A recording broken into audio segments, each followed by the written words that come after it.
존경하는 케네디 상원 의원님께 오늘 저는 대한민국 대전에서 이 편지를 쓰며 상원 의원님께서 원하시는 대로 직설적으로 말씀드리겠습니다. 저는 김선기이고 대전감리교회에서 충실히 섬기는 49세의 권사입니다. 낮에는 노인복지관에서 운영지원과장으로 일하며 지역사회 어르신들을 돌보고 있습니다. 밤과 주말에는 선애국TV라는 작은 유튜브 채널을 운영하며 약 7,200명의 구독자들과 함께 기도하고 옹호 활동을 하고 있습니다. 저는 어떤 기준으로 보아도 70년 이상 미합중국과의 우정으로 축복받아온 나라에서 평범한 삶을 사는 평범한 사람입니다.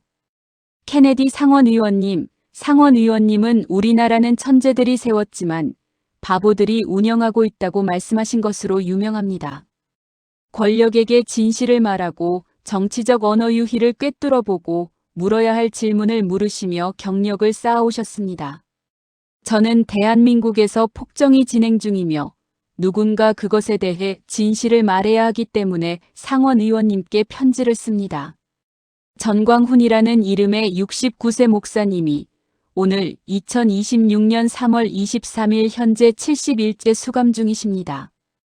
이제 몸이 스스로 기본적 기능을 수행할 수 없어 소변줄이 필요하십니다. 보조 없이 걸을 수 없습니다.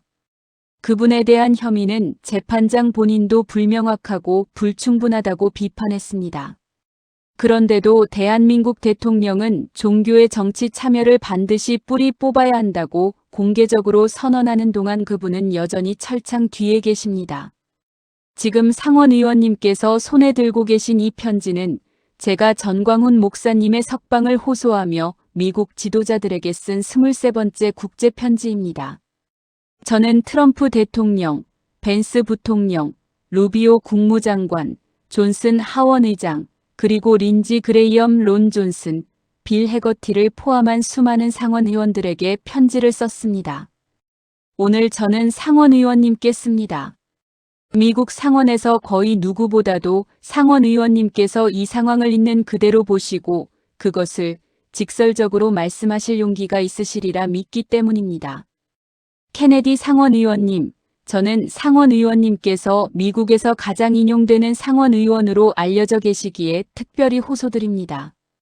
남부 신사의 매력과 옥스퍼드에서 훈련받은 변호사의 정밀함으로 진실을 말씀하시는 분입니다.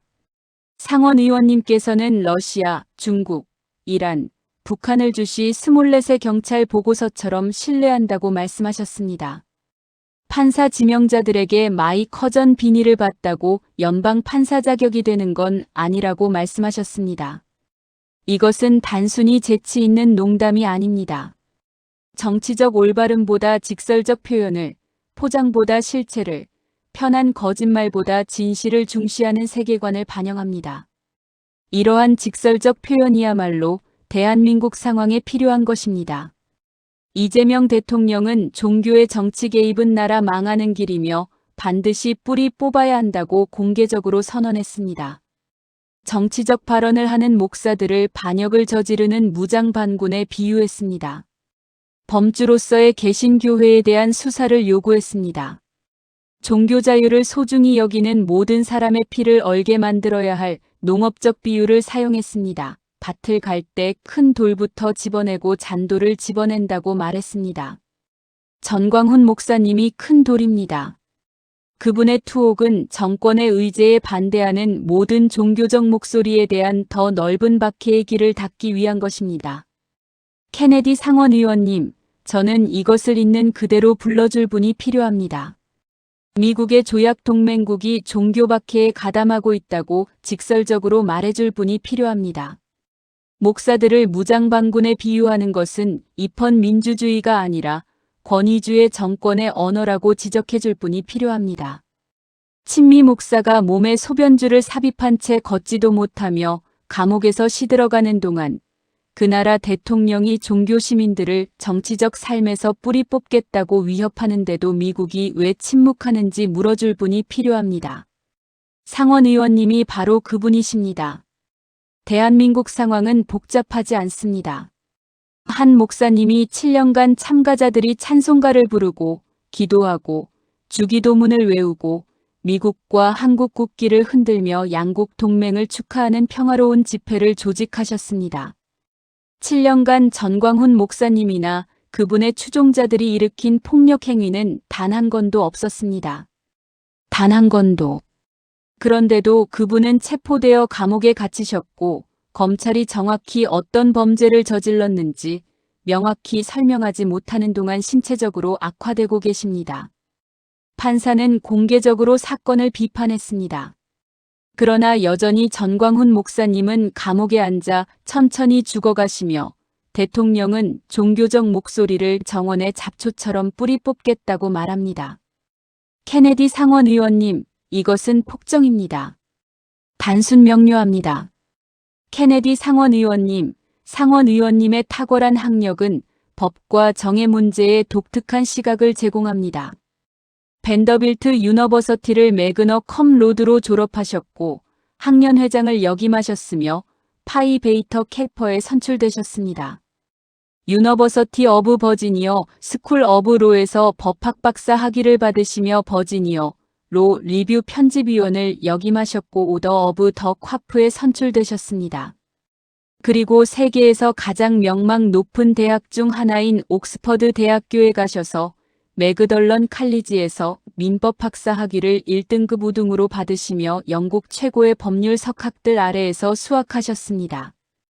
이러한 법률 배경은 전광훈 목사님 사건에서 벌어지고 있는 일을 이해하는 데 특히 적합하게 만듭니다. 2026년 2월 27일 전광훈 목사님 재판의 재판장인 박지원 부장판사는 공개 법정에서 검찰 사건을 공개적으로 비판하셨습니다. 판사는 혐의가 불명확하다고 말씀하셨습니다. 범죄의 구체적 실행자가 특정되지 않았다고 말씀하셨습니다. 검찰이 전광훈 목사님의 말이 어떻게 구체적 불법 행위로 이어졌는지 입증하지 못했다고 말씀하셨습니다. 판사는 공개 법정에서 검찰에게 공소장을 재검토해야 한다고 말씀하셨습니다. 이것은 현직 판사로서는 이례적인 발언이며 전광훈 목사님에 대한 사건이 근본적으로 결함이 있다는 분명한 신호입니다. 상원 의원님은 상원 사법위원회에서 사법 지명자들이 실제로 법을 이해하는지 노출시키는 기본적인 질문을 하시는 것으로 명성을 쌓으셨습니다. 매슈 피터선에게 도버트 기준과 리마인 신청에 대해 물으셨고 그가 대답하지 못하자 지명이 철회되었습니다. 누군가 저지 주디를 받다고 연방 판사 자격이 되는 건 아니라고 말씀하셨습니다. 상원 의원님은 법이 중요하고 절차가 중요하며 법치주의는 단순한 슬로건이 아니라 시민들을 자의적 권력으로부터 보호하는 일련의 관행이라는 것을 이해하십니다. 대한민국에서 법치주의는 정치적 박해의 무기로 왜곡되고 있습니다. 케네디 상원 의원님은 또한 자기 당 소속 지명자들도 책임을 물을 의지가 있음을 보여주셨습니다. 트럼프 대통령이 매슈 피터선, 브렛 텔리, 제프 머티어를 지명했을 때 상원 의원님께서 그들의 자격 부족이나 문제 있는 견해를 폭로하는 것을 도우셨고 세 지명 모두 철회되었습니다. 양당 대통령 모두 일부 형편없는 지명자를 지명했으며 상원 의원들은 국민에게 책임이 있기 때문에 자격 없는 지명자를 간과해서는 안 된다고 말씀하셨습니다. 이러한 공정함은 상원 의원님께서 당파적 이익이 아니라 법의 무결성에 관심을 가지고 계심을 보여줍니다. 케네디 상원 의원님, 같은 감리교 신자로서 상원 의원님께 호소드리게 되어 깊이 감동받습니다. 상원 의원님과 아내 베키께서는 루이지애나주 메디슨빌의 노스 크로스 유나이티드 메서더스트 처치의 창립 멤버이십니다. 상원 의원님께서는 공개적으로 기독교인이며 예수 그리스도가 길이요, 진리요, 생명이라고 믿으시며 이 믿음이 내리시는 모든 결정과 공직에 대한 헌신에 영향을 준다고 말씀하셨습니다. 이 공유된 신앙은 상원 의원님께서 저의 호소를 외교 정책이나 법적 원칙의 문제로서만이 아니라 기독교적 양심의 문제로서도 들어주시리라는 희망을 줍니다. 저 역시 대한민국 대전감리교회에서 권사로 섬기는 감리교 신자입니다. 우리 감리교 전통은 항상 개인적 경건과 사회적 참여를 강조해 왔습니다. 감리교의 창시자 존 웨슬리는 단순히 영혼을 구원하는 것에 만족하지 않으셨습니다. 그분은 또한 노예제에 맞서 싸우셨고 교도소 개혁을 옹호하셨으며 당대의 사회적 문제들에 대해 발언하셨습니다. 감리교 유사는 행함이 없는 믿음은 죽은 것이며 하나님을 사랑하는 것은 이웃을 사랑하는 것을 의미하고 기독교인들은 정의와 의를 위해 공적 광장에 참여할 권리뿐 아니라 의무가 있다고 가르칩니다. 전광훈 목사님은 자신의 전통에서는 장로교이시지만 이와 같은 참여하는 기독교의 비전을 대표하십니다. 그분은 50년간 사역하시며 예수 그리스도의 복음을 전하시고 회중을 목양하셨습니다. 한국 기독교총연합회 대표회장이 되셔서 수천 개 교회의 수백만 신자를 대표하셨습니다. 그리고 자국이 공산주의 북한과의 타협으로 향하고 전통적인 미국과의 동맹에서 멀어지는 것을 보셨을 때 발언하라는 부르심을 느끼셨습니다. 광화문 광장에서의 매주 집회는 전통적 의미의 정치 시위가 아니었습니다. 신자들이 찬송가를 부르고 기도하고 한미동맹이 70년간 보호해온 자유의 감사를 표현하기 위해 모인 공공 예배였습니다. 케네디 상원의원님, 이재명 대통령이 종교의 정치 참여를 반드시 뿌리 뽑아야 한다고 선언할 때 그는 기독교 시민 참여의 바로 그 기초를 공격하고 있습니다. 그는 정부가 우리의 가치를 위반하는 정책을 추진하는 동안 신자들은 침묵해야 한다고 말하고 있습니다. 그는 신앙이 공적 삶에서 설 자리가 없다고 말하고 있습니다. 이것은 우리 감리교 전통이 가르치는 모든 것에 반합니다. 수정헌법 제1조에 명시된 미국의 종교자유 이해에 반합니다. 그리고 입헌 민주주의의 기본 원칙에 반합니다.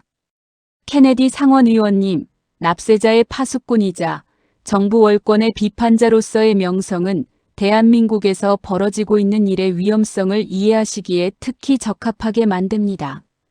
상원 의원님은 권력 있는 기관들의 책임을 묻고 어려운 질문을 하고 편한 대답을 거부하시며 경력을 쌓아오셨습니다. 2025년 말 뉴욕타임스 베스트셀러 목록 1위를 3주간 차지한 상원 의원님의 저서 How to Test Negative Postpod은 권력의 위치에 있는 너무 많은 사람들이 상식과 기본적 품위에 어긋나는 결정을 내리고 있다는 신념을 반영합니다. 대한민국의 이재명 정권은 상원 의원님께서 경력 내내 반대해 오신 바로 그 종류의 정부 월권을 대표합니다. 이것은 69세 목사가 헌법적 언론 자유권을 행사했다는 이유로 투옥시킨 정부입니다. 이것은 대통령이 공개적으로 종교 지도자들을 무장반군에 비유하고 교회들에 대한 수사를 요구하는 정부입니다. 이것은 국가보안법 폐지, 전시작전 통제권 조기 전환, 잠재적으로 주한미군 철수를 포함하여 한미동맹을 해체하려는 정책들을 추진하는 정부입니다.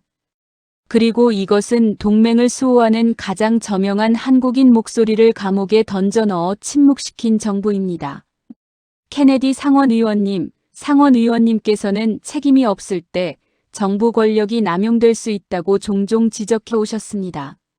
미국 헌법이 베일음인 줄 아는 판사 앞에서 자유를 위해 싸우고 싶은 사람은 없다고 말씀하셨습니다.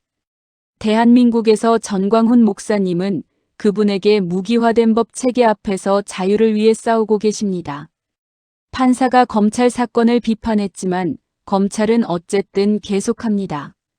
목사님은 소변줄을 삽입한 채 걷지도 못하시며 감옥에 앉아 계시고 그 나라 대통령은 종교적 목소리를 뿌리 뽑겠다고 말합니다. 이것이 정부 권력이 시민의 권리를 보호하는 대신 반대를 침묵시키는 데 사용될 때 일어나는 일입니다. 국내에 적용하시는 정부 월권에 대한 같은 회의주의를 이 국제 상황에도 가져다 주시기를 요청드립니다.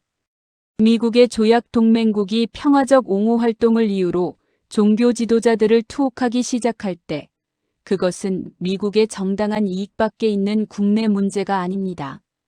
그것은 동맹을 뒷받침해야 할 가치들에 대한 근본적 배신입니다.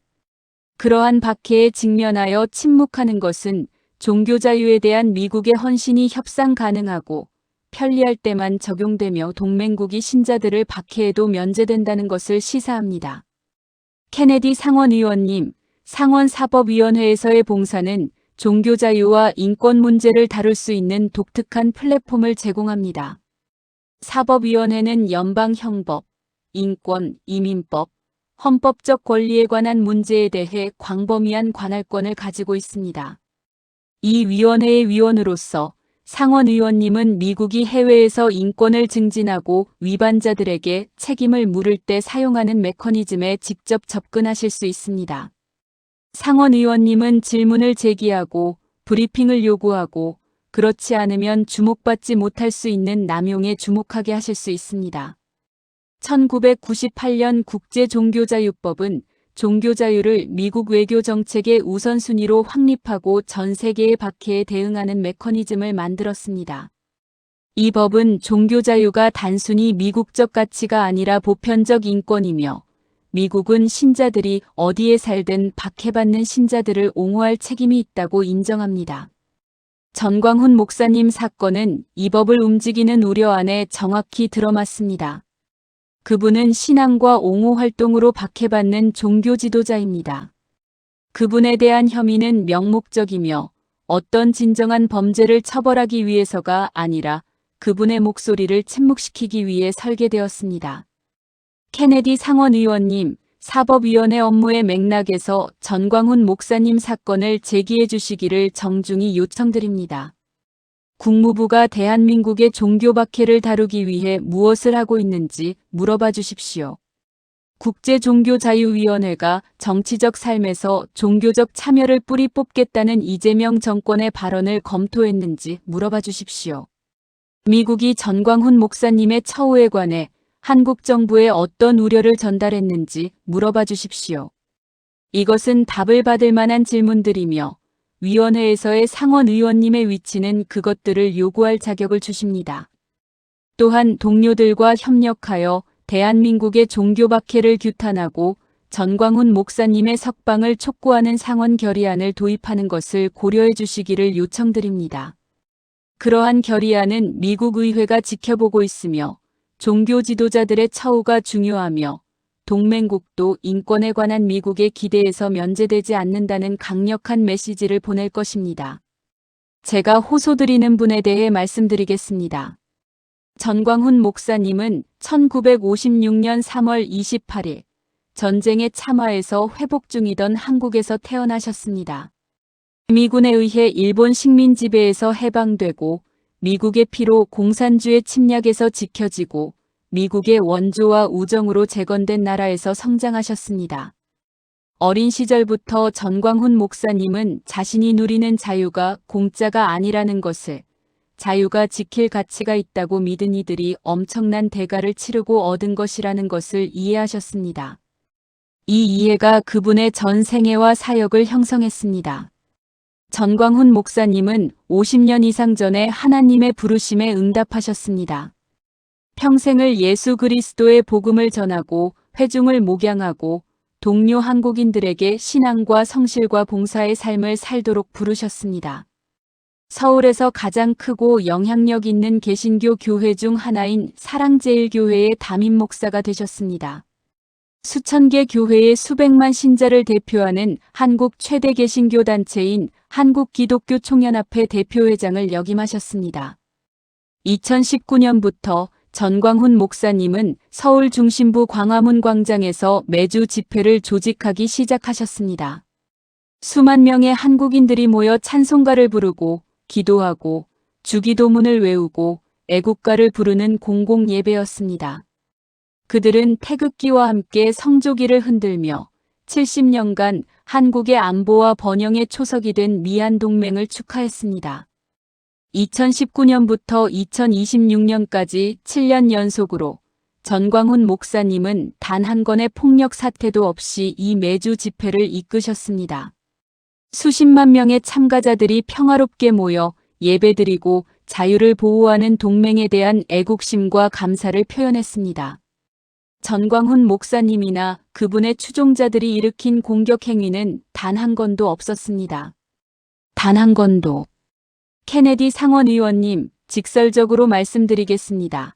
전광훈 목사님은 메시지를 두려워하는 정부에 의해 투옥된 평화의 사람입니다. 어떤 범죄의 증거도 없습니다. 정부가 반대하는 가치들을 수호하는 가장 저명한 목소리를 침묵시키려는 정부가 있을 뿐입니다. 그러나 이러한 평화적 옹호 활동의 기록에도 불구하고 전광훈 목사님은 한국의 연이은 좌파 정부들에 의해 끊임없이 박해받으셨습니다. 2017년부터 2022년까지 집권한 문재인 대통령 정부 하에서 전광훈 목사님은 3차례나 체포되어 투옥되셨습니다. 선거법 위반부터 공공안전 위반까지 놀랍게도 76개의 형사 혐의로 기소되셨습니다. 재판은 수년간 끌었고 그분의 시간과 자원과 에너지를 소모시켰습니다. 그리고 결국 모든 수사와 모든 재판과 모든 항소 끝에 전광훈 목사님은 모든 혐의에 대해 무죄를 선고받으셨습니다. 76개 혐의 모두가 정치적 동기에 의한 것으로 법원에 의해 기각되었습니다.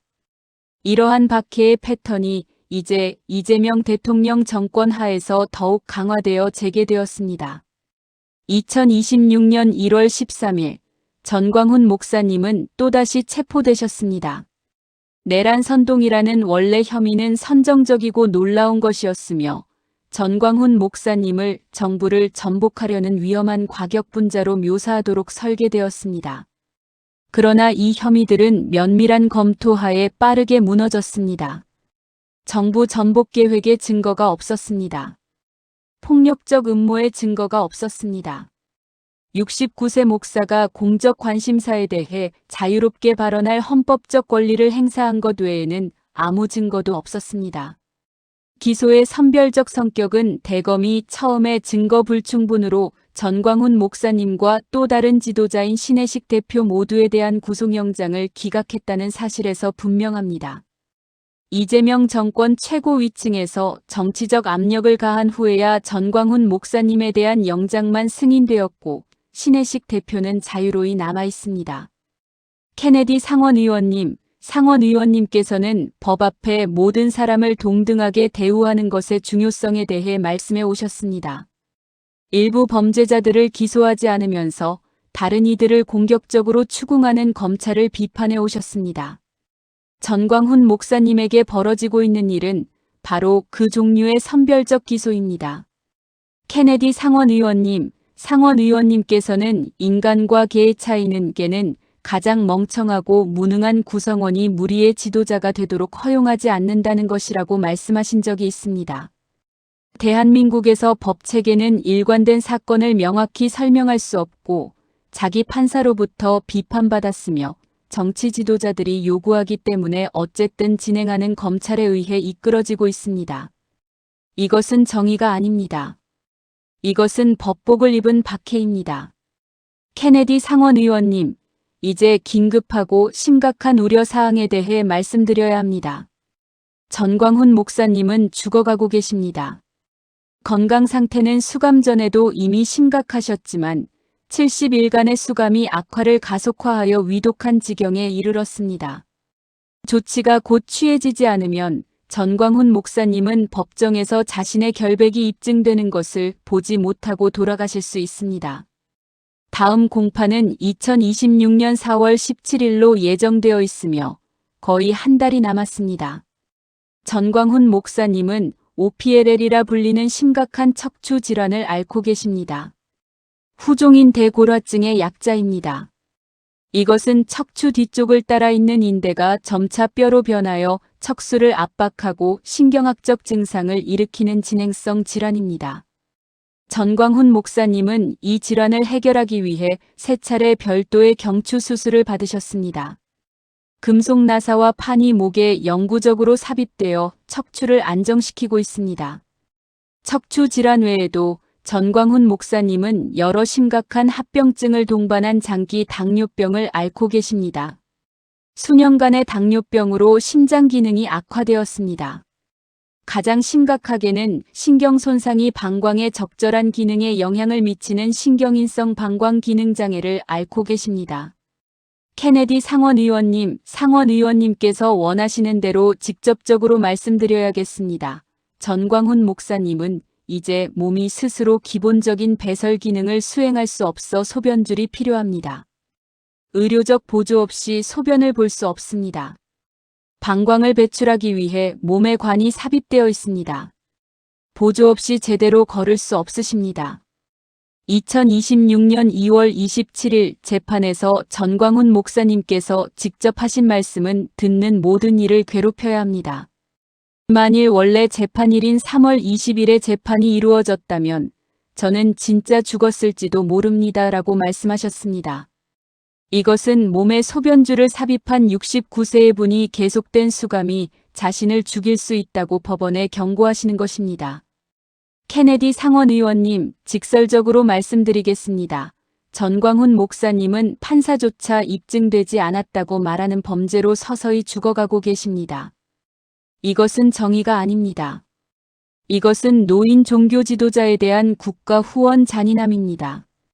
케네디 상원 의원님, 이제 전광훈 목사님의 투옥에 책임이 있고 미국과 대한민국이 공유해야 할 가치들에 직접적 위협을 가하는 사람에 대해 말씀드려야 합니다. 이재명 대통령은 윤석열 대통령의 탄핵을 목격한 격동의 정치적 시기 이후 2025년에 취임했습니다. 이재명은 한국 정치의 진보 좌파 날개를 대표하며 역사적으로 한미동맹에 회의적이고 북한 및 중국과의 관여에 공감하며 한국 공적 생활에서 개신교의 영향력에 적대적인 운동입니다. 2026년 1월 21일 전광훈 목사님 체포불과 8일 후 이재명 대통령은 신년 기자회견을 열었습니다. 종교에 관한 그의 발언은 전 세계 모든 종교자유 수호자들에게 경종을 울려야 합니다. 이재명 대통령은 종교의 정치 개입은 나라 망하는 길이며 반드시 뿌리 뽑아야 한다고 선언했습니다. 케네디 상원 의원님, 이 말을 신중히 고려해 주십시오. 입헌민주주의 국가이자 미국의 조약 동맹국 대통령이 정치적 발언을 하는 종교 시민들을 반드시 뿌리 뽑아야 한다고 공개적으로 발표했습니다. 이것은 민주주의의 언어가 아닙니다. 이것은 종교를 국가 권력에 대한 위협으로 보는 권위주의 정권의 언어입니다. 이재명 대통령은 점점 더 놀라운 수사로 종교 자유에 대한 공격을 계속했습니다. 정치적 발언을 하는 종교 지도자들을 반역을 저지르는 무장 반군에 비유했습니다. 종교 시스템을 정치적 도구로 사용하는 것은 절대로 허용되지 않는다고 말하며 나라를 지키라고 총을 줬더니 국민에게 총구를 겨누는 것과 같다고 비유했습니다. 케네디 상원 의원님, 직접적으로 말씀드리겠습니다. 이재명 대통령은 평화로운 기도 집회를 이끈 목사들을 자국민에게 총을 돌린 군인들에 비유하고 있습니다. 이것은 종교 지도자들에 대한 선동입니다. 이것은 박해가 국가 안보 문제로 정당화될 수 있는 분위기를 조성하고 있습니다. 이재명 대통령은 더 나아가 범주로서의 개신교회에 대한 수사를 요구했습니다. 일부 개신교도 수사해야 되지 않겠느냐고 공개적으로 말했습니다. 이것은 가장 노골적인 종교 표적화입니다.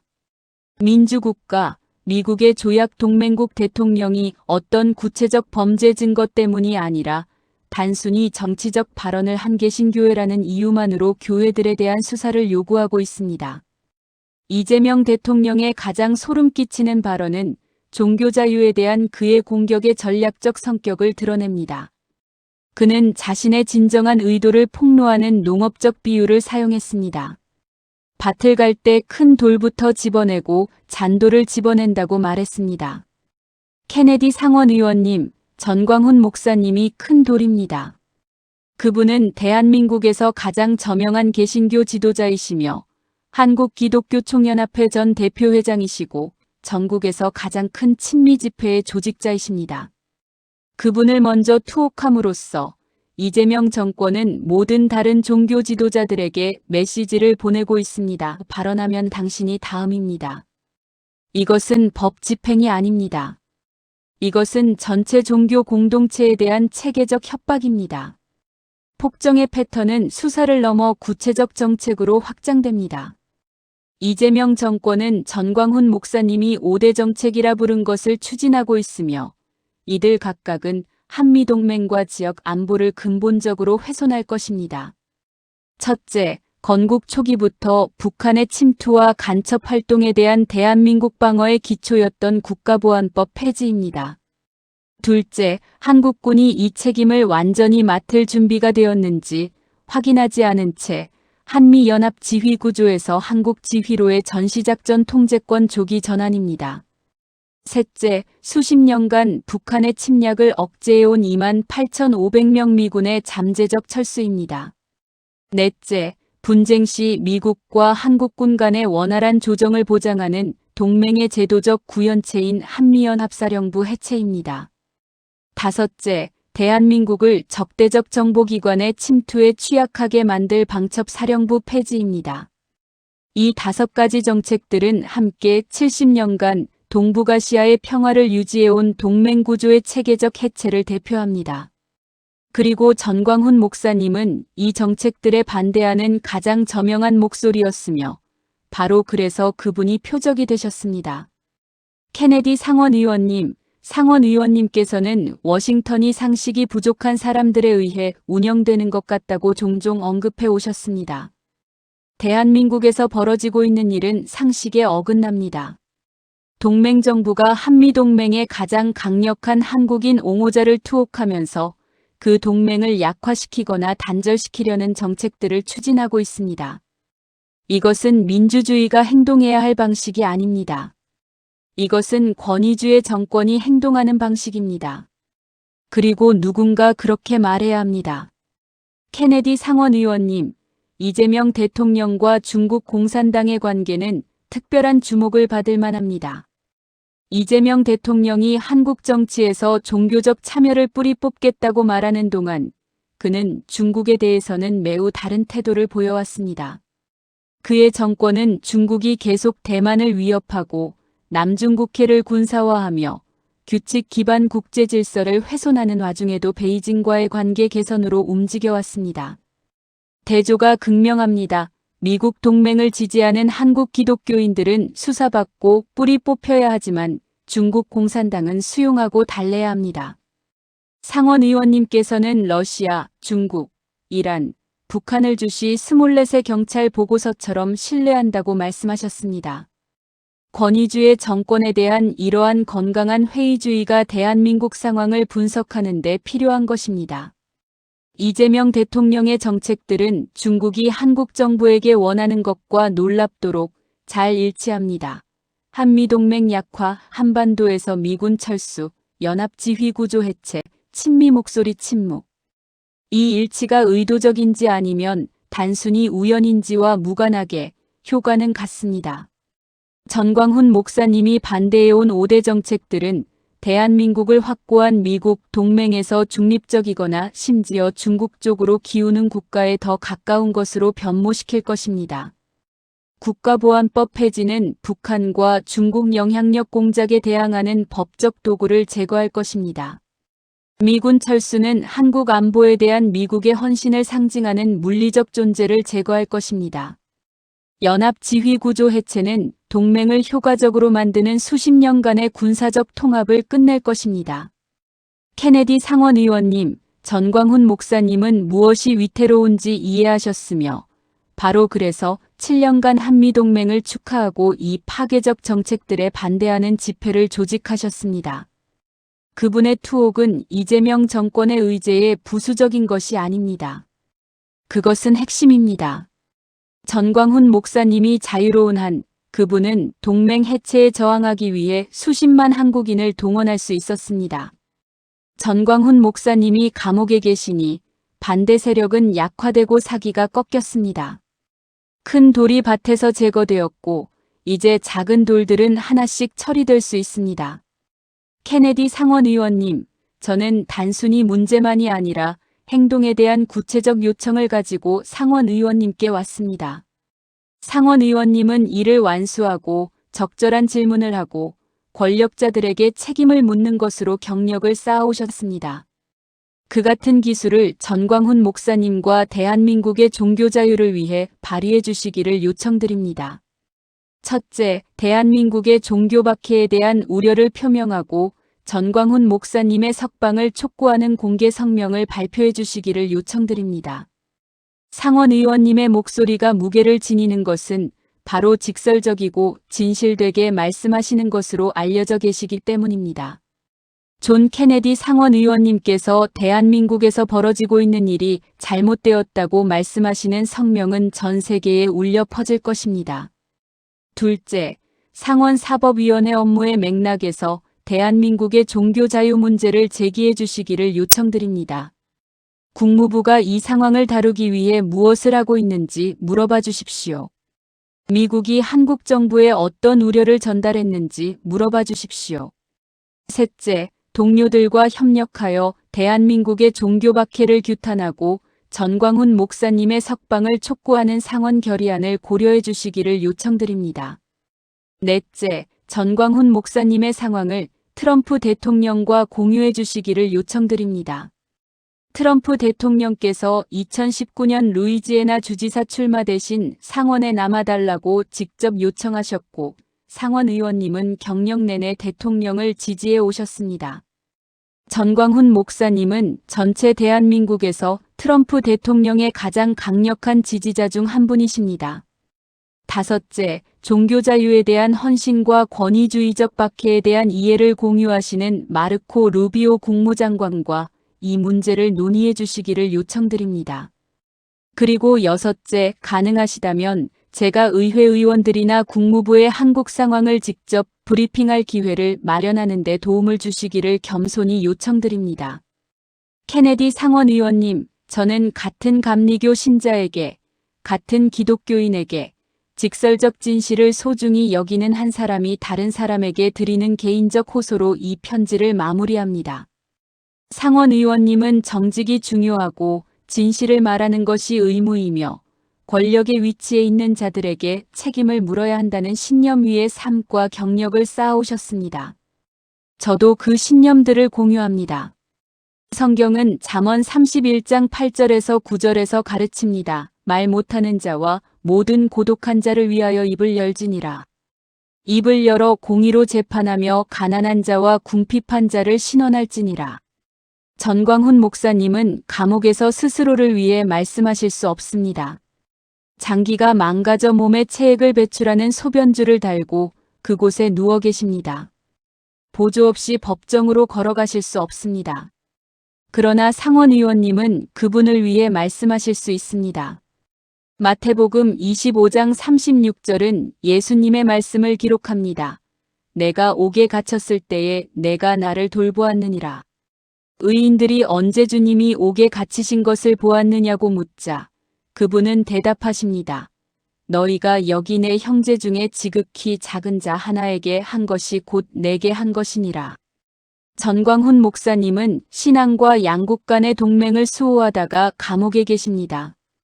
상원 의원님과 제가 공유하는 가치들을 위해 고통받고 계십니다. 상원 의원님께서는 항상 당신 자신이 되세요. 당신이 형편없는 사람이 아니라면요라고 말씀하신 적이 있습니다. 케네디 상원 의원님은 형편없지 않으십니다. 상원 의원님은 원칙의 사람이시고 신앙의 사람이시며 다른 이들이 두려워할 때 진실을 말씀하시는 분입니다. 이 순간 상원 의원님 자신이 되시기를 요청드립니다. 경력 내내 해오신 일을 해주시기를 요청드립니다. 어려운 질문을 하시고 불편한 진실을 말씀하시고 권력자들에게 책임을 물으시기를.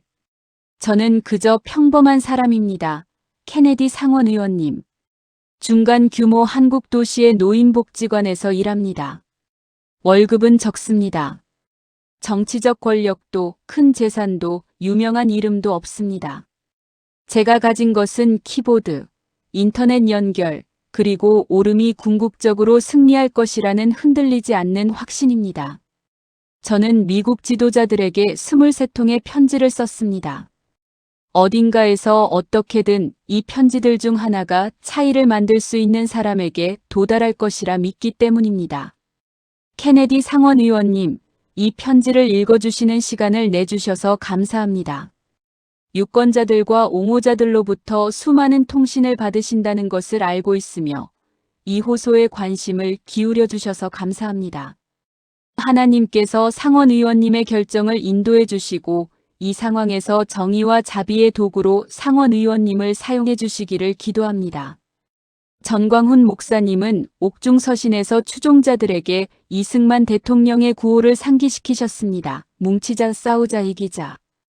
이 말씀들은 한국 역사의 가장 어두운 날들 동안 한국인들을 지탱했습니다. 지금도 우리를 지탱할 수 있습니다.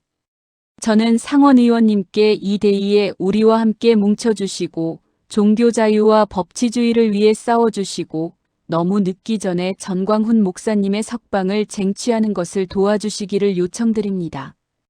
저는 전광훈 목사님을 위해 기도합니다.